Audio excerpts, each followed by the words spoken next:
Assalamualaikum and hi, this is the video for SBP3407 Science Transfusion and Blood Bank topic specially treated platelet, irradiated platelet and plateletpheresis. Do you know that platelets is one of the most important element in our body? Do you? What is platelet actually about? Platelet, also called as thrombocytes, are a component of blood whose function, along with the coagulation factors, which to stop bleeding by clumping and clotting blood vessel injuries. Plateletpheresis. The term specifically refers to the method of collecting the platelets, which is performed by a device used in blood donation that separates the platelet and returns other portion of the blood back to the donor. Indications of specially treated platelet. Two types will be discussed, which is irradiated platelet and plateletpheresis. Let's come back to the irradiated platelet. The main function it is used to prevent transfusions associated graft versus host disease. It is also used for the following indications. First is for immunosuppression patients from the hematopoietic cell transplants and the solid organ transplant. Secondly, for the congenital immunodeficiency. Third, for the Hodgkin lymphoma and other hematologic malignancy. Fourth, neonatal exchange transfusions. And fifth, a subset of donor-recipient pair will be closely but not completely HLA matched like relative and genetically homogeneous populations. For the plateletpheresis, it is used for management of patients with the symptomatic thrombocythemia and the persons who can't tolerate drug therapy like hydroxyurea. Effect and outcome of specially treated platelet. Irradiated platelet. First, transfused irradiated platelet produce the expected increases in platelet counts and controlled hemostasis in thrombocytopenic patient. Second, platelet could be stored for 5 days in irradiated state without adverse effect on their viability. Third, irradiation is contraindicated for hematopoietic progenital cell and donor lymphocyte infusion as it will inhibit their ability to engraft and achieve the desired effect. Fourth, the minimum dose achieved in irradiation field should be 25 gray with no part receiving greater than 50 gray. If not, granulocyte will have normal bacterial killing capacity, chemotactic mobility, and normal superoxide production after high dose stimulation.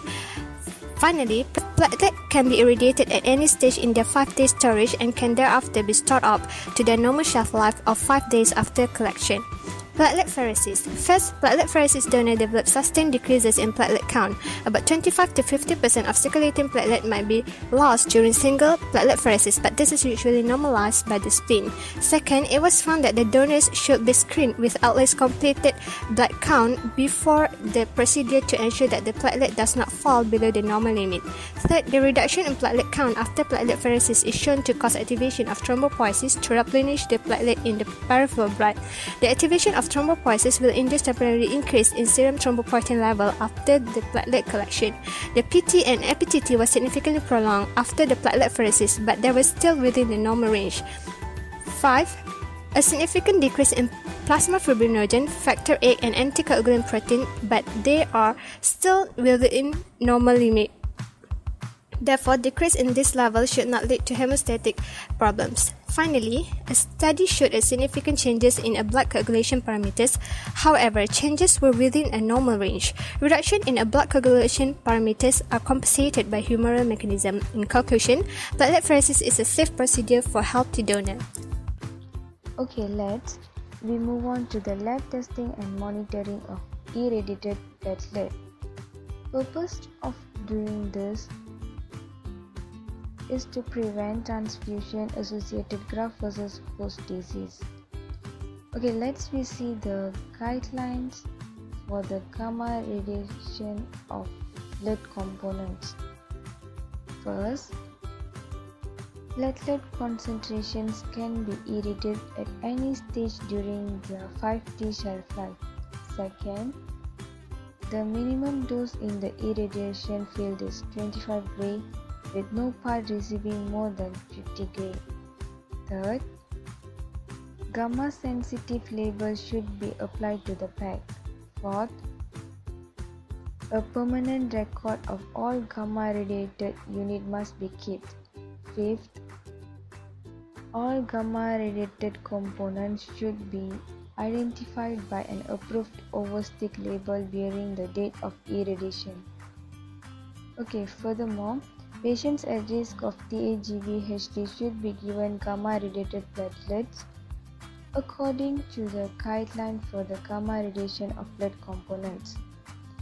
All donations from first or second degree relatives and all the HLA selected components should be irradiated even if the patient is immunocompromised.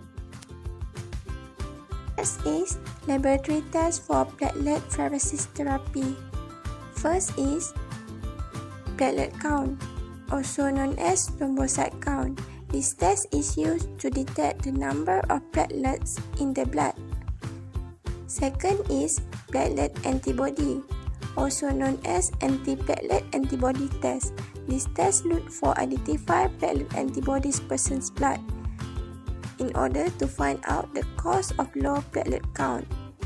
Besides, if a person have the symptom like skin that bruise easily, wound that bleeds longer than normal, frequent nosebleed, and heavy menstrual bleeding for women, this means that the production of platelets has been disrupted in some way, so the person need to undergo this test. Third is platelet function test. This test is used to evaluate the ability of platelets to clump together and begin to form a clot. This comes to the end of our video.